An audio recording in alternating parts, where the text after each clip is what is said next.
আগামী মাসে শুরু হতে চলেছে মাধ্যমিক পরীক্ষা। জীবনের প্রথম বড় পরীক্ষার সম্মুখীন হতে চলেছে রাজ্যের কয়েক লক্ষ ছাত্রছাত্রী। পড়ুয়াদের চাপমুক্ত করতে প্রতি বছরই বিধান শিশু উদ্যানের তরফ থেকে আয়োজন করা হয় মাধ্যমিক পরীক্ষার বিষয়ভিত্তিক প্রস্তুতি কর্মশালা। রবিবারও 4 ঘন্টা ধরে চলল এই কর্মশালা। 33টি সেন্টারের 1,500-এরও বেশি মাধ্যমিক পরীক্ষার্থী এই প্রস্তুতি কর্মশালায় অংশগ্রহণ করে। মাধ্যমিক পরীক্ষায় কিভাবে বেশি নম্বর পাওয়া যেতে পারে তার খুঁটিনাটি বিষয়গুলো নিয়ে ছাত্রছাত্রীরা অভিজ্ঞ শিক্ষক শিক্ষিকাদের সঙ্গে যাতে কথা বলতে পারে তাই প্রস্তুতি কর্মশালার আয়োজন।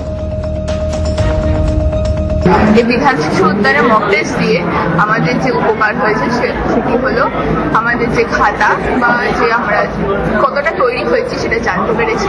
এখানকার শিক্ষকরা অত্যন্ত সহযোগিতা করেছেন, কোথায় কি আমাদের ভুল হয়েছে সেগুলো বারংবার ধরিয়ে দিয়েছেন। আমি এতে খুবই উপকৃত হয়েছি। সকালের খবর, সকলের খবর, জানার খবর, অজানা খবর, সপ্তাহে 7 দিন সকাল 9টায় দেখুন ফার্স্ট ব্রেক এট 9, সকাল 10টায় দমদার 10 আর সকাল 11টায় 11টায় 11।